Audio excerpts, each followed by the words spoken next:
I've been fortunate to be able to do this for the last 20 years, and this year is another very special award winner, and it's a real honor to present him to all of you. And his name is Roger Crawford. He's been an inspiration to many, both on and off the court.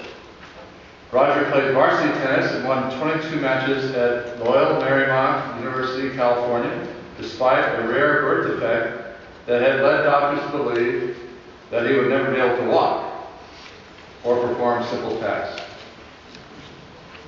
After college, Roger became a motivational speaker. He went on to be one of the top 200 professional speakers to be honored by the National Speakers Association with a Council of Peers Award for Excellence, and was inducted into the Speaker Hall of Fame.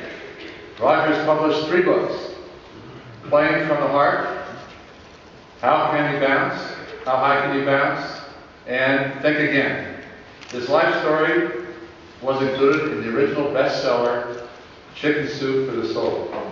Sports Illustrated heralded Roger as one of the most accomplished physically challenged athletes in the world.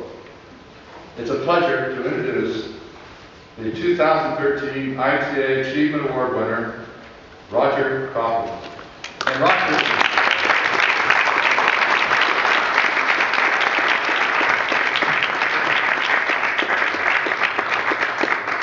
joining us, I'd like to ask Stuart Beach, President and CEO of Rolex Watch USA, to join us for a special treat for Roger.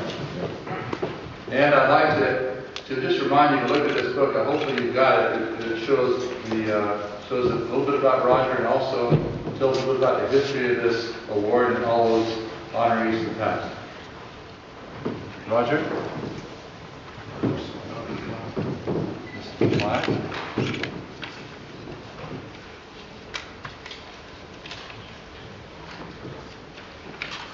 And Stuart has a special treat, as they say. Well, thank you so very much, You're Stuart. welcome. Wow, thank you. Thank you very much.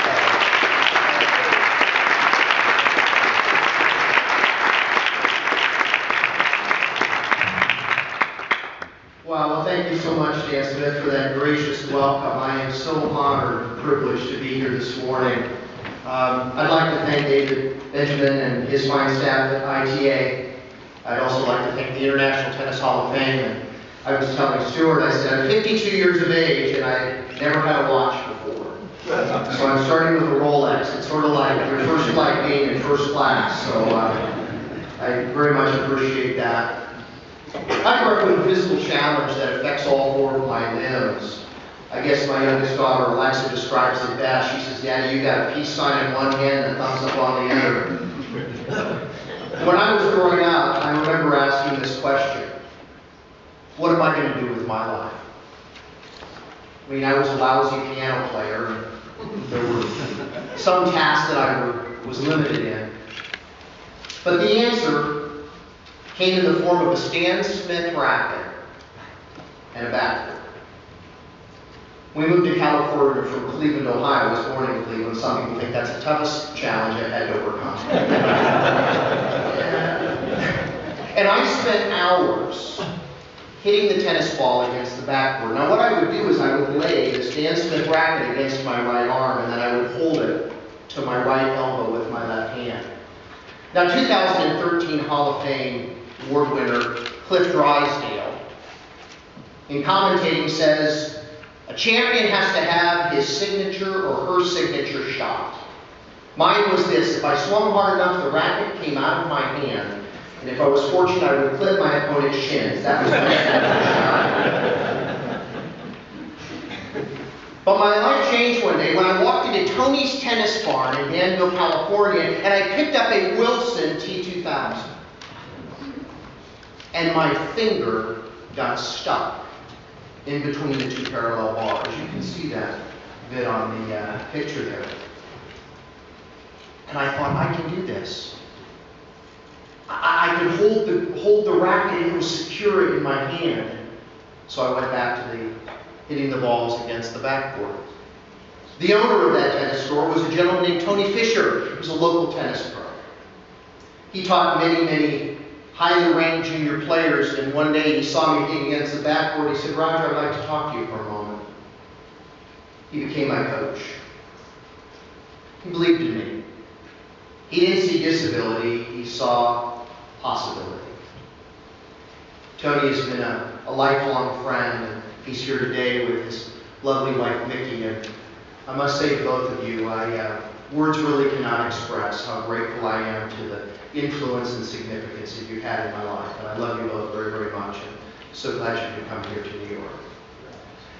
I then played in high school, Monte Vista in Danville, California, and I saw the most beautiful woman I'd ever seen, Catherine Hill. She's now my wife. We were high school sweethearts, except she didn't know it.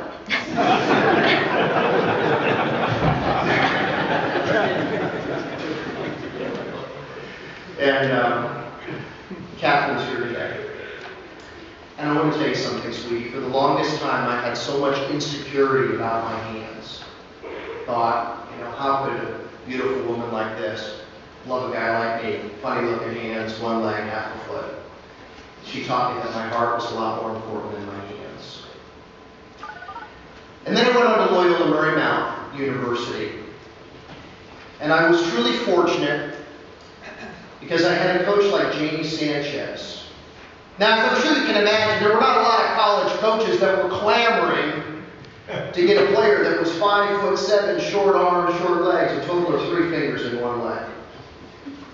But not Jamie Sanchez. He saw beyond that. And he gave me an opportunity. What Jamie Sanchez taught me on the tennis court was meaningful. What he taught me off the court was life-changing. He taught me about discipline and commitment. But perhaps most importantly, he taught me about the importance of caring for one another. You see, our team at Loyola Marymount, we weren't the best team in college, but I can tell you this, we were the closest team in college. We had lifelong friendships that endure today, almost 30 years later. That's the kind of coach Jamie Sanchez was. He's been a coach at Loyola Marymount for 39 years.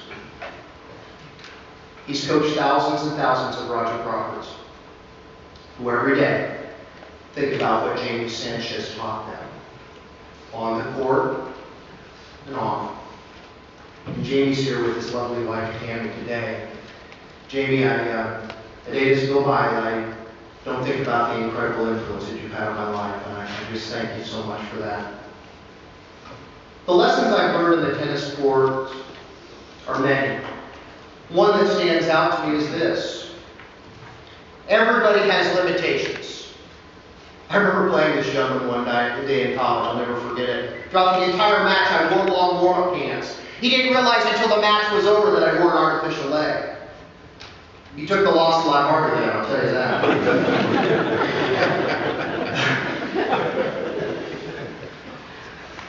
But everybody has limitations. My life's not really different than your life. But you know what playing tennis taught me? Real limitations can be overcome.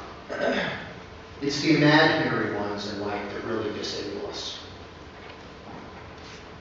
Something else I learned in tennis is that being a champion doesn't mean that you can be number one in the world or you'll be number one in the world.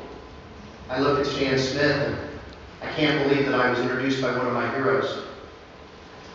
And I have to tell you something, Stan. I've always admired you immensely. And now that I meet you in person, I admire you even more.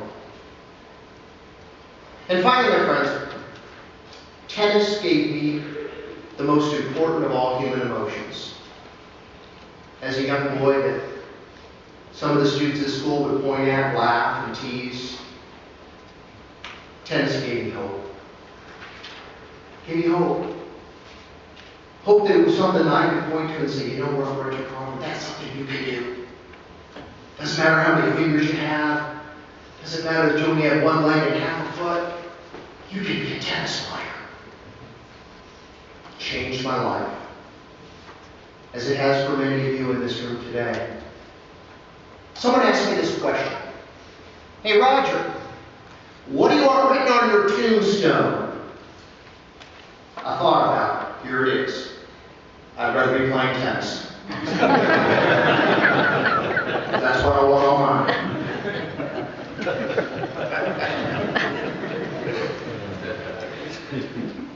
I want to again thank everyone at ITA, Benjamin and his fine staff. What an incredible organization. It made me feel so welcome.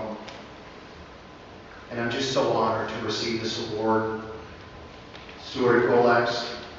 Notice I didn't say watch, Rolex. Well done. You're not getting a watch, you're getting a Rolex. I got that. I can tell you that. I'll be taking this Rolex with me just in case they have door prizes or whatever. I'd like to thank the International Tennis Hall of Fame. And I'd also like to thank Stan Smith. I said this earlier, but I want to reiterate it again. It's to be able to stand next to somebody who was your hero. I mean, who didn't want to be Stan Smith?